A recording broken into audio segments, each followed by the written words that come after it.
Lisa Martinez rubbed her weary eyes and refocused on the screen.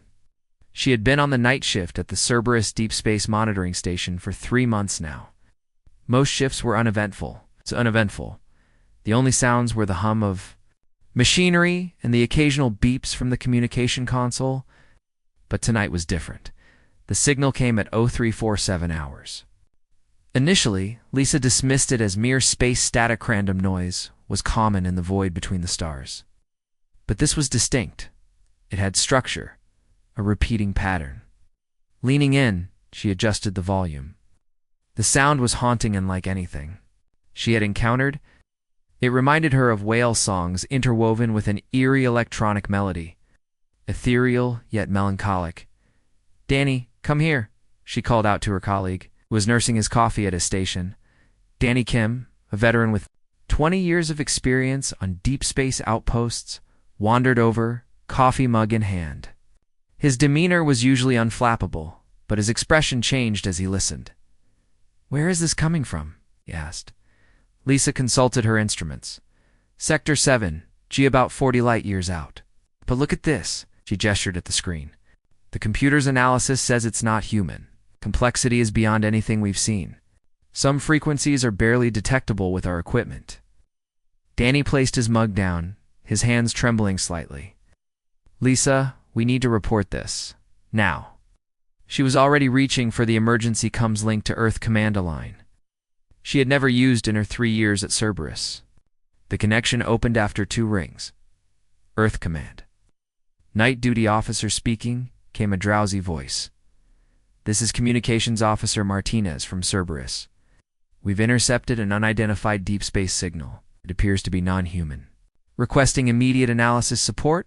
The line went silent before the voice returned, now fully alert. "Stand by, Cerberus. Connecting you to Admiral Wells." Lisa exchanged a wide-eyed glance with Danny. Admiral Patricia Wells, renowned for her leadership during the Mars War 2 decades ago, was an Earth Command legend. If she was being involved, this was big. Admiral Wells's crisp voice filled the line moments later. "Officer Martinez, record everything and transfer the data to Earth Command immediately. Do not discuss this with anyone. Confirm you understand." "Yes, Admiral." "Uploading now," Lisa replied, her fingers moving swiftly. As the recordings transferred, Lisa continued monitoring the signal. It was growing stronger, as though its source was either closing in or amplifying its broadcast. Meanwhile, Danny fed the data into the station's language processors. At first, the output was meaningless. Then came fragments mathematical, sequences, star maps. Then, astonishingly, the signal evolved. Words emerged, halting but decipherable. "Help us. Please, we are dying. Our world burns. Destroyers have come. Warriors of the 3rd planet, help us. We are the Kithra, Vazra. The Vortok bring death. Help us. Warriors of Earth." Elisa's hands froze over her keyboard. Danny's coffee mug slipped, shattering on the floor. Neither noticed. "Did you hear that?" Lisa whispered. "We heard it, Martinez," Admiral Wells confirmed. Her voice was steady, but the urgency was palpable. "Keep recording. This is no ordinary signal." The room was silent, except for the repeating signal. Each transmission clarified the Kithra's desperate plea. Their words grew more coherent with each loop, a cry for salvation from a race under siege. The attackers, something called the Vortok, were relentless. They weren't asking for understanding, they were begging for warriors. Lisa's pulse quickened. This was more than just a monitoring event. This was first contact. After decades of searching the cosmos for proof, the answer was no longer theoretical. Aliens existed, and they had found humanity perhaps not as saviors, but as soldiers. Admiral Wells's voice cut through the tension. "Martinez, Kim, as of now, you're both classified as Class 5 personnel. Everything you've seen and heard tonight is top secret. A team is en route to take over your station. Pack your belongings, you'll be debriefed at Earth Command."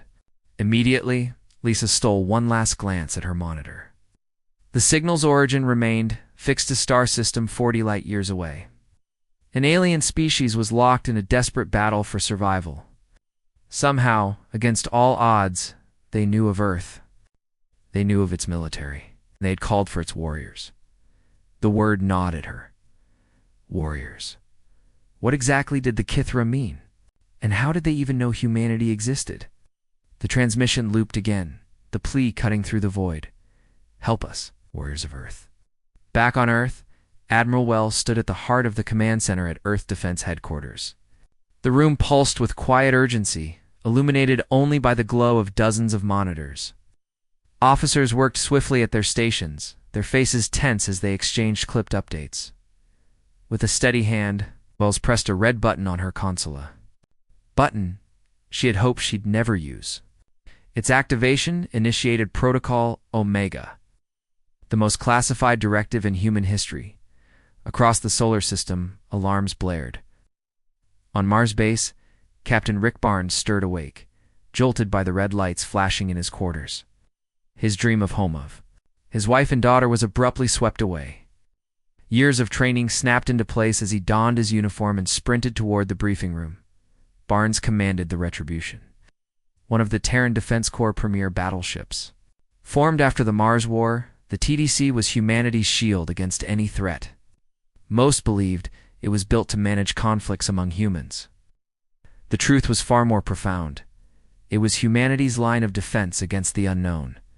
The corridors buzzed with activity as officers converged in the briefing room. Their expressions mirrored Barnes's bewildered and uneasy. Protocol Omega had never been activated before, not in his 20 years of service. The large screen in the room flickered to life, revealing Admiral Wells at Earth Command. She appeared resolute, the chaos of the command center behind her, underscoring the gravity of the moment. Ladies and gentlemen of the Terran Defense Corps, Wells began, her voice clear and deliberate. Tonight, humanity's role in the universe has changed. The room fell silent. We have intercepted a distress signal from an alien species, she continued. They call themselves the Kithra. Their world is under attack by an empire known as the Vortak. They have specifically requested Earth's assistance. Barnes's heart raced. The long-pondered question of humanity's solitude in the cosmos had been answered, and not in the way anyone had expected. A star map replaced Wells on the screen, showing a red dot in the vastness of space. Their system lies 40 light-years from here, farther than humanity has ever ventured, she said. But we cannot ignore their plea. Wells's voice carried a measured determination. 6 ships will deploy within the hour. Retribution. Defender, Guardian, Sentinel, Avenger, and Fury. Captain Barnes, you'll lead the fleet. Barnes rose to his feet. Admiral, what do we know about the Vortak? Not much, she admitted. The Kithra described them as conquerors who leave destruction in their wake. A militarized empire that enslaves every species it encounters. Another officer spoke up, his tone skeptical. Admiral, why should we intervene? This isn't our fight. Wells paused, her gaze steady. Because they asked for help. Because if we turn away, an entire species could perish. And because if the Vortak are as formidable as they seem, it's only a matter of time before they find Earth. The room was silent as her words settled. Humanity's creed to protect the innocent and stand against oppression was being tested on an interstellar scale. Hey. Barnes nodded, her reasoning striking home. Bullies, human or alien, deserved a fight. In the hours that followed, orders were issued, strategies finalized, and ships prepared. Each vessel would carry a crew of 500, their mission clear, but their future uncertain. Humanity was no longer just observing the universe. It was stepping into its vast, perilous unknown. The fleet would rely on humanity's new, faster-than-light engines, developed in secret over the past decade. The journey to the Kithra system would take 2 weeks.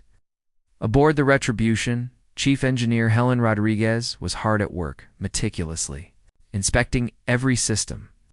Helen had played a key role in designing the ship's advanced weapons, and she knew the Retribution was the deadliest vessel humanity had ever constructed. How's it looking, Helen? Captain Barnes asked, stepping into the engine room. All systems are ready, Captain. The new engines are operating flawlessly, and our weapons are fully armed, Helen replied. Her expression darkened slightly. But I have to ask, what exactly are we flying into? Barnes glanced at the massive engines, which would soon carry them across the stars. We're about to find out if humans are as tough as we've always believed. In the weapons control room, Tactical Officer Ryan Clark scrutinized the sparse data they had on Vortok ships. The enemy vessels were massive, bristling with heavy armaments, and clearly built for war. What's your assessment, Ryan? Barnes asked. They're bigger than us, Captain, Ryan said thoughtfully. But they look slow. Our edge will be speed and strategy. If we can dodge their heavy guns, we might stand a chance. Barnes smiled. Ryan had a way of turning bleak odds into a strategy for victory. That's why he was the best tactical officer in the fleet. 6 hours after Protocol Omega was initiated, the 6 ships of the Terran Defense Corps launched from Mars base. They accelerated rapidly before engaging their faster-than-light engines. The stars stretched into brilliant streaks as the fleet disappeared into hyperspace. Humanity's most formidable fleet was now on its way to face its first alien adversary. Seated in his command chair, Barnes gazed at the rushing stars. In 2 weeks, they would reach the Kithra system. Humanity would meet its first alien species, face to face, and learn weather. Earth's warriors truly lived up to the galaxy's expectations. The Retribution and her sister ships raced through the void, toward an uncertain destiny. When the fleet dropped out of light speed at the edge of the Kithra system, the view on the main screen made Barnes's stomach tighten. The system was a battlefield. Debris floated in every direction, shattered remains of ships, some still glowing from recent destruction. Barnes had survived the Mars War, but nothing in his past compared to this level of carnage. Captain. Communications Officer Pete Logan called out, I'm picking up multiple signals. There are active battles happening all over the system.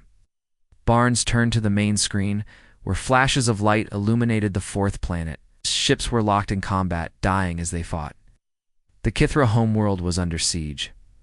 Ryan, what are you seeing? Barnes asked his tactical officer. Ryan's grim face mirrored the scene before them. 2 distinct ship types, Captain. The smaller ones are fast, but lightly armed. They're being chased by the bigger ships. The big ones are slow, but heavily armed. Barnes nodded. It was a predator-on-prey scenario. The smaller ships had to belong to the Kithra. The hulking vessels could only be Vortok warships. Captain Pete called out again, I'm receiving. A transmission? It's in English. Put it through. A voice came over the speakers, resonant and melodic. Despite its alien tone, the words were unmistakably clear. Unknown ships, this is Zephy of the Kithra. Please identify yourselves. Are you the warriors of the 3rd planet? Barnes took a steadying breath. This was it. Humanity's first exchange with an alien race. This is Captain Rick Barnes of the Terran Defense Corps. We received your distress call. We're here to help. A pause followed, and then the voice returned, filled with relief. Captain Barnes, we dared to hope, though we did not believe you would come. We are profoundly grateful. Our people are dying. Where are you? Barnes asked. My ship is concealed behind the 3rd moon of our homeworld, Zephy replied. But Captain, you must know the Vortok have over 200 ships in this system. Your 6 ships cannot win against such numbers. Foster, the fleet's diplomacy officer, stepped forward. Zephy, we need to understand the situation. Tell us about your enemy. The Vortok are conquerors, Zephy replied, their voice tinged with sorrow. They travel from system to system, taking what they desire and annihilating what they do not. 40 worlds have fallen to their dominion. We are a peaceful people. We build, create, and study the stars. We never prepared for war. Barnes listened intently as Zephy detailed their plight. The Vortok had arrived 3 days ago. Their fleet vast and overwhelming. They demanded the Kithra surrender and accept slavery. When the Kithra refused, their cities were obliterated. Ryan's voice broke the grim silence. Captain, I'm picking up movement. Vortok ships, 12 of them are heading our way. Looks like they've noticed us. On the main screen, the enemy vessels appeared massive, fortress-like structures bristling with weaponry. A new voice crackled through the comms, sharp and menacing. "This is War Commander Thax of the Vortak Third Fleet. Surrender your ships immediately, or face annihilation. Your insignificant vessels stand no chance against the might of the Vortak Empire." Barnes surveyed his crew. Every face turned to him, waiting for his response. These were the best humanity had to offer, trained for this very moment. "War Commander Thax." Barnes replied evenly. "This is Captain Rick Barnes of the Terran Defense Corps. We are here to protect the Kithra.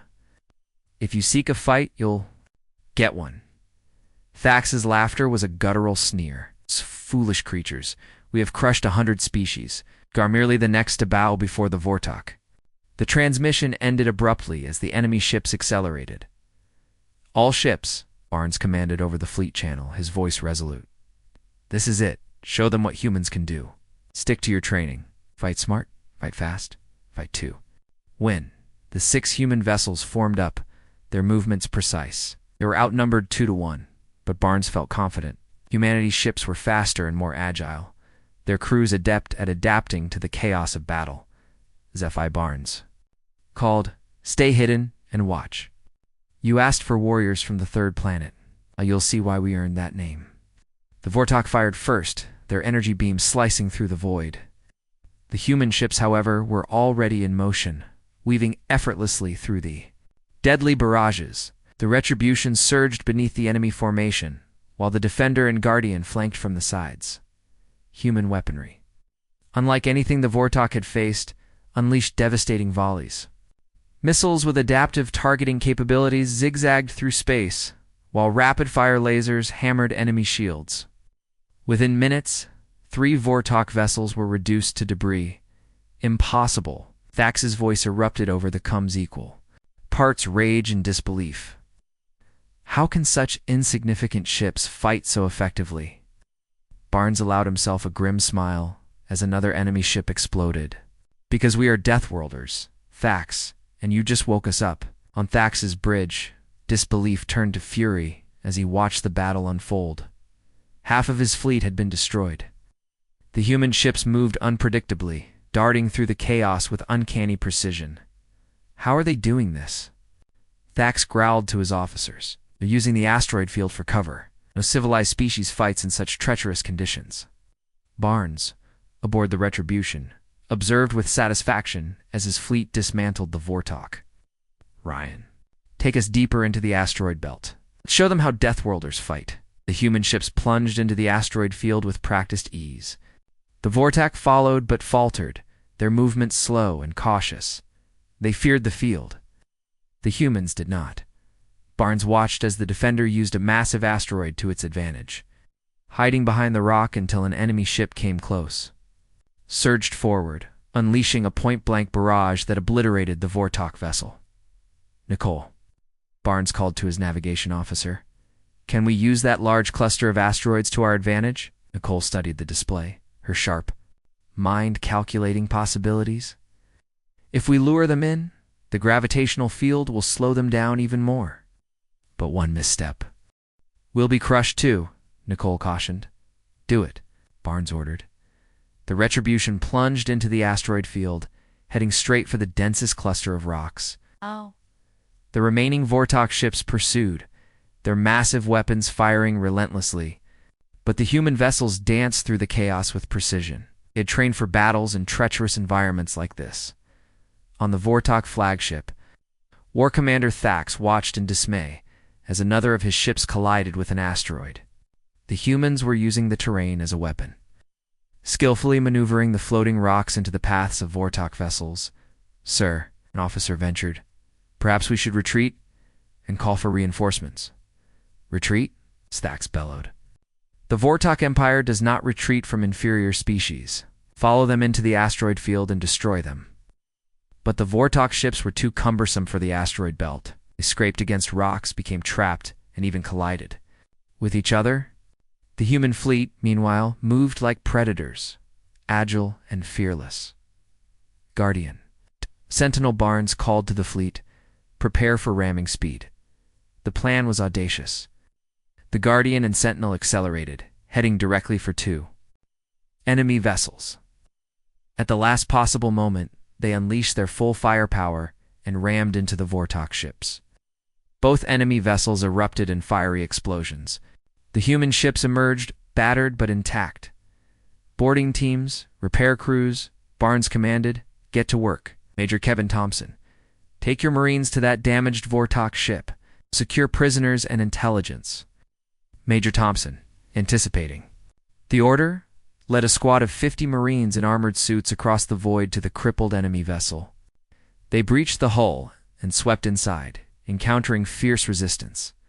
The Vortok crew fought with brute force, relying on their size and strength. But they had never faced anything like human Marines, agile, relentless, and armed with cutting-edge weaponry. Thompson's squad advanced with surgical precision, clearing room after room. "These aliens are tough," Thompson reported via comms. "But they fight like they've never been challenged. They don't know how to handle smaller, faster opponents who actually want to hurt them." Within an hour, the Marines had secured the entire ship. The remaining Vortok crew surrendered, recognizing the humans would fight until every enemy was subdued or dead. Back on the Vortok flagship, War Commander Thax stood alone. His fleet was decimated, leaving only his ship intact. The humans had defied every expectation, employing tactics that were savage yet brilliantly calculated. Thax's voice came through the comms, thick with disdain. "Human captain, you fight without honor. Civilized beings do not ram ships or use asteroids as weapons." Barnes let out a cold laugh. "I came here to enslave a peaceful species and destroy their world. Don't lecture me about honor. The Vortok Empire will send hundreds more ships," Thax threatened. "You cannot withstand our full might, then bring them," Barnes replied. "We'll destroy them too." From his vantage point behind the moon, SciFi watched the battle in awe. The humans had annihilated 12 Vortok ships without losing a single one. Their strategies were brutal, but undeniably effective. Captain Barnes's SciFi said over the comms, "How did you learn to fight like this? Your ships move as if they are alive." "We come from a dangerous world, SciFi," Barnes replied. "We learn to fight by surviving everything around us, weather, predators, and each other. We've been at war since we first picked up stones." On the Retribution, Nicole Davis analyzed the captured Vortok ship's systems. Her voice carried urgency. "Captain, take a look at this. The Vortok navigation system contains the locations of all their conquered worlds. There's more. They've mapped dozens of other species. Clear they're planning to expand across this entire region of space." Barnes studied the data, grim-faced. No. The Vortok Empire was even larger than they had feared, with millions enslaved across 40 star systems. Their plans for further conquest were laid bare. SciFi, Barnes said, turning to the comms, "We need to talk. This is bigger than your world. The Vortok aim to dominate everything in this sector. What do you propose, Captain?" Barnes glanced at his crew, exhausted but resolute. "First, you help us hunt down every remaining Vortok ship in your system. Then we send a message to their empire. The Kithra are now under Earth's protection." Major Thompson's voice cut through the channel from the captured ship. "Captain, you'll want to hear this." "Captain," Major Thompson's voice came through the comms, tense and urgent. "You need to hear this. These Vortok have been talking about Earth. They know where we come from. It's been planning to investigate our world." A chill ran down Barnes's spine. If the Vortok had succeeded, they would have brought their empire to humanity's doorstep, threatening Earth itself.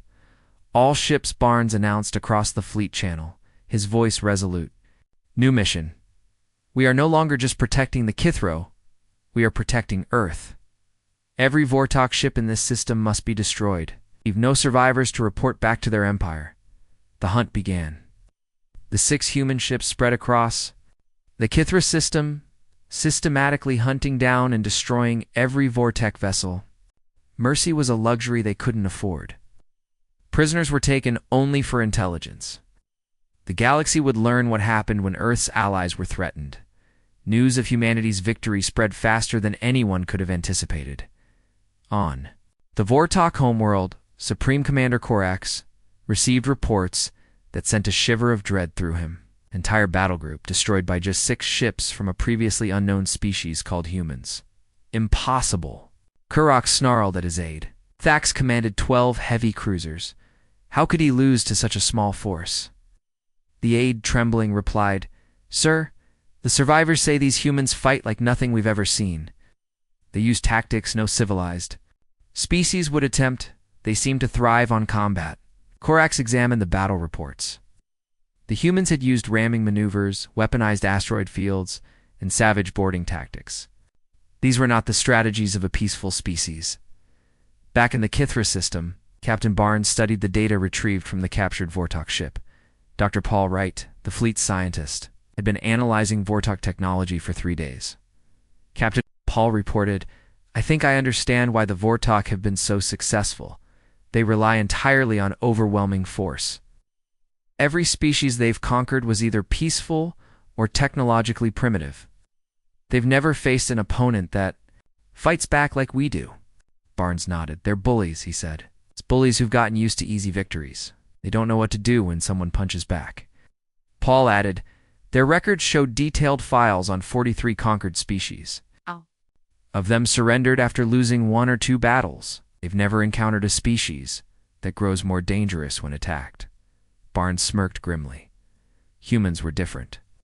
When hurt, humans got angry. They fought harder. SciFi visited the Retribution to thank Barnes personally.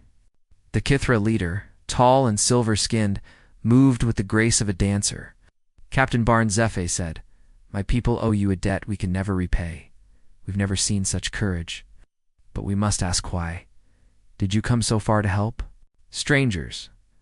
Barnes thought carefully before answering. "Because it was the right thing to do. And because bullies like the Vortak need to be stopped before they become too powerful." SciFi hesitated. "The Vortak will send more ships. Spies say they are already preparing a massive fleet, hundreds of vessels." "Good," Barnes replied. "Let them come. We'll be ready." Across the galaxy, news of humanity's triumph spread like wildfire. On distant worlds, once terrified species began to hope. The Zilani Council convened an emergency session. "If these humans can defeat the Vortok," Council leader Vex mused, "perhaps we should reach out to them. We've hidden from the Vortok for too long." Similar discussions were happening across dozens of planets. Species that had lived in fear now saw a glimmer of resistance. The Alteron Republic, bordering Vordak space, sent covert inquiries to their intelligence networks. Desperate to learn more about these mysterious humans, Admiral Wells contacted Barnes from Earth. "Rick, the whole galaxy is talking about your victory. We've received communication requests from dozens of species.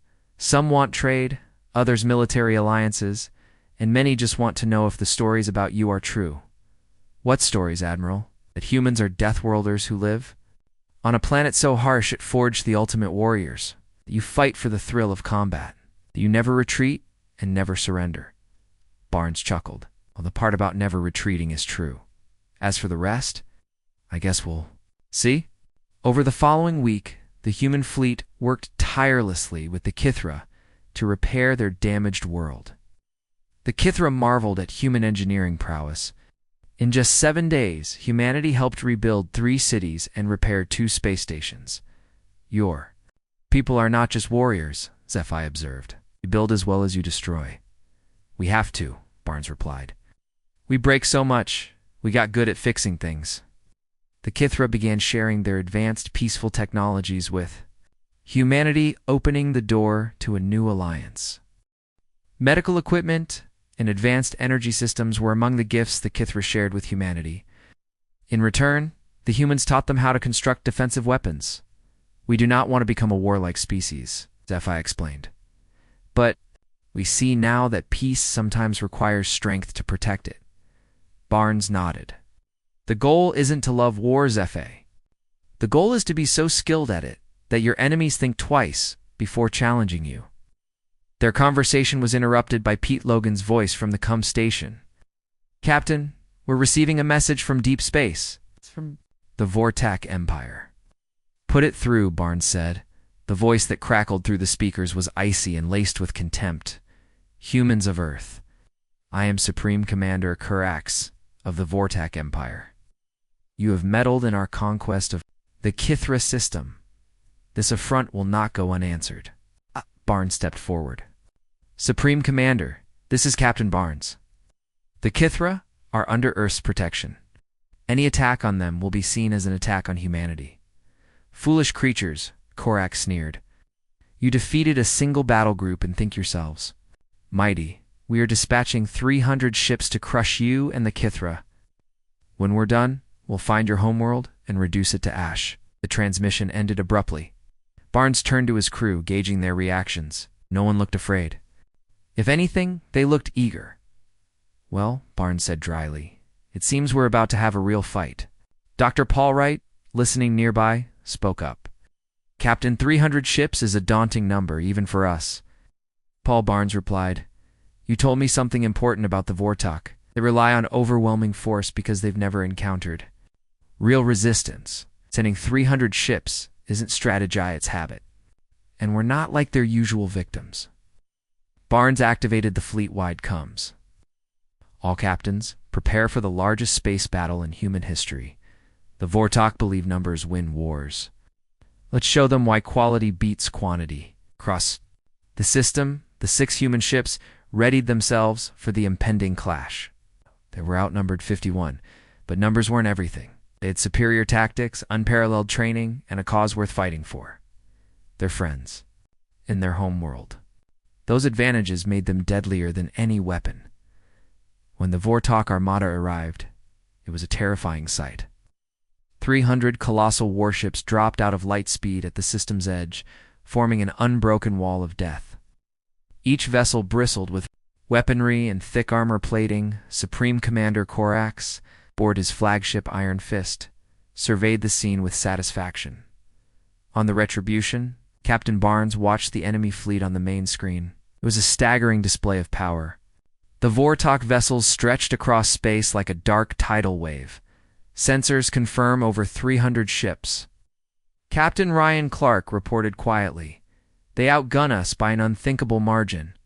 Barnes nodded grimly. The odds were absurd. Any rationale? Commander would retreat, but Barnes wasn't feeling rational. The Vortak had threatened Earth, his home, and that was unforgivable.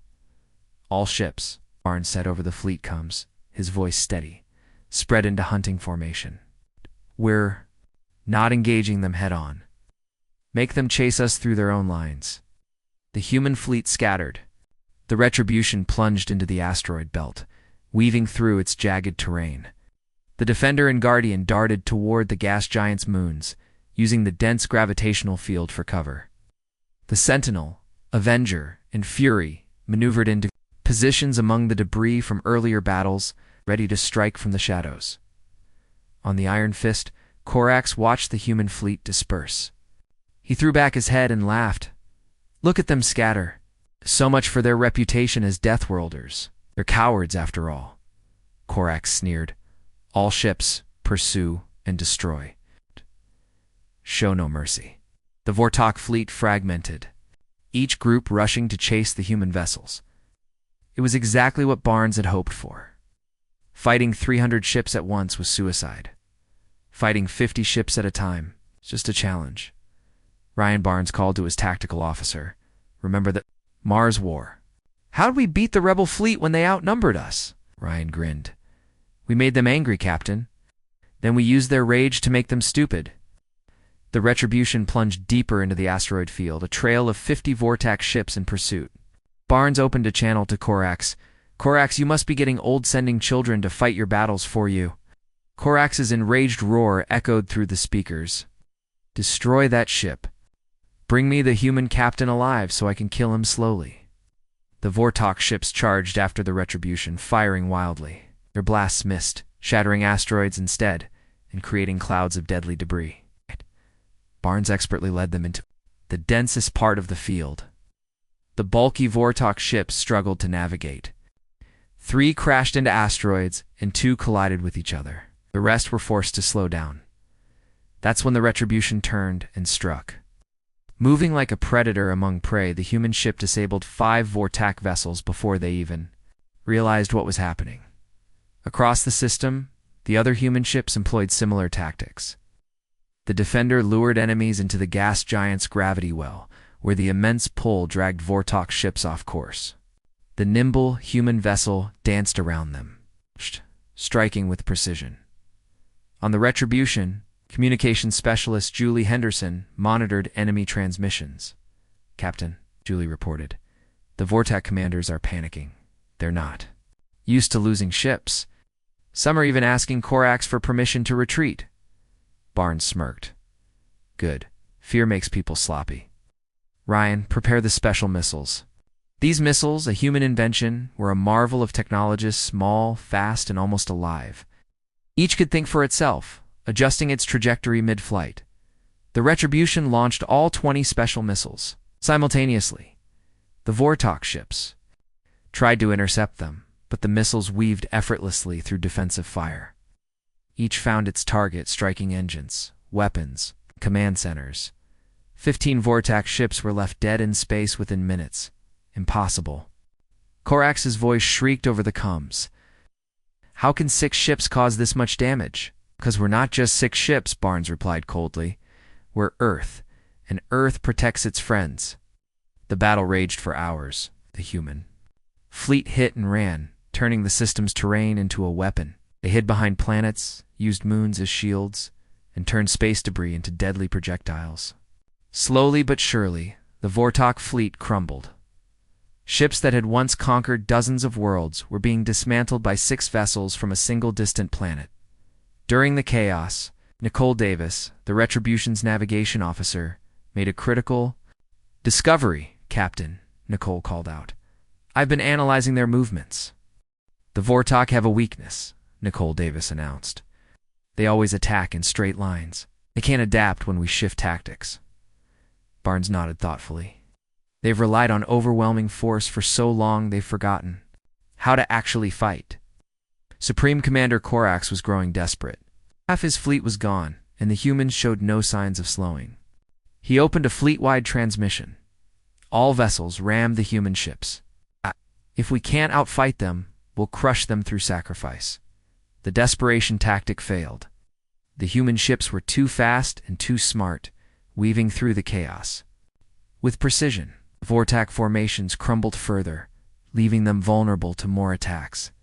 As the battle entered its final stage, Barnes received a message from Zephe.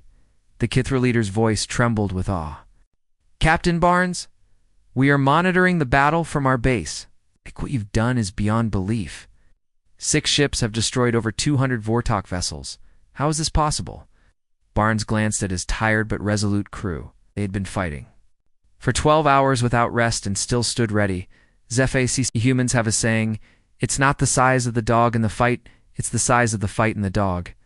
Only 30 Vortak ships remained, including Corax's flagship, the Iron Fist. It was battered but still dangerous.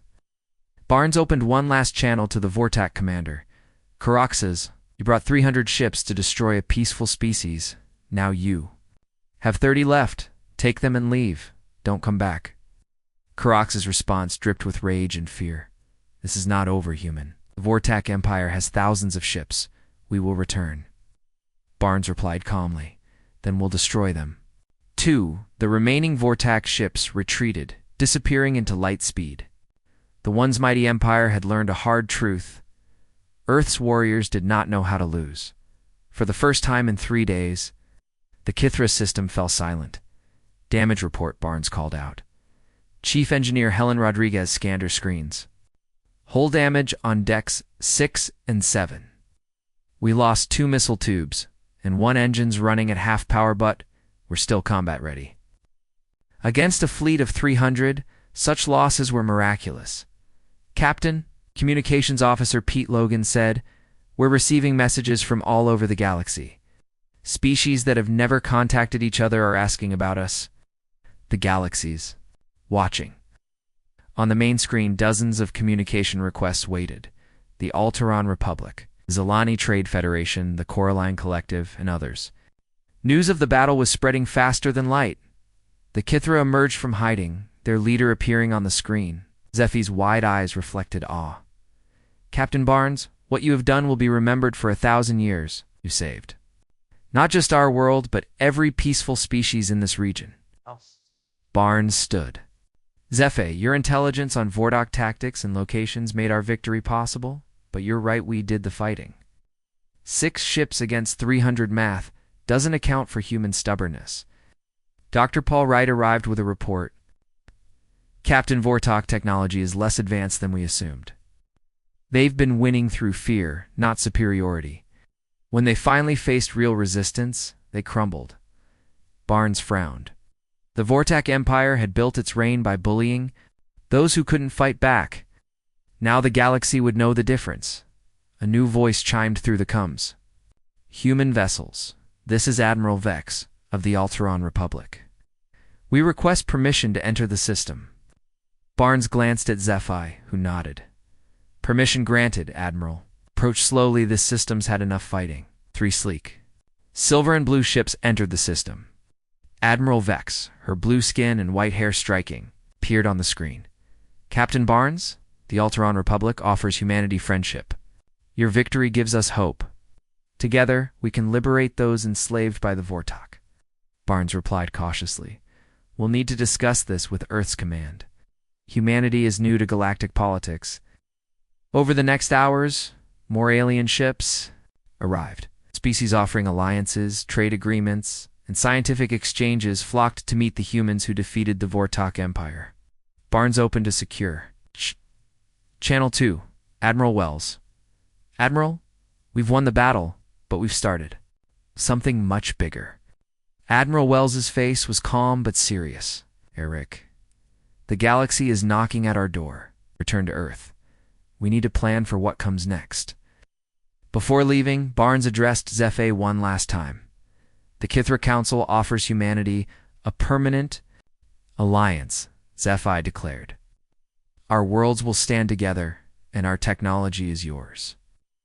If you call for help, we will answer. Barnes's voice softened. Humanity accepts your friendship. We promise no bullies like the Vortok will conquer peaceful worlds again. As the human fleet activated its FTL engines, Barnes sent one last message, broadcasting to the galaxy. 2. The Vortok Empire and any would-be conquerors, the Kithra and their allies are under Earth's protection. We've shown you what happens when you threaten our friends. Do not test us again. The fleet left a galaxy forever changed. Earth was no longer a hidden world, it was a power. The age of humanity among the stars had begun in the galaxy. Now knew a simple truth. When peaceful people call for help, the warriors of Earth will answer.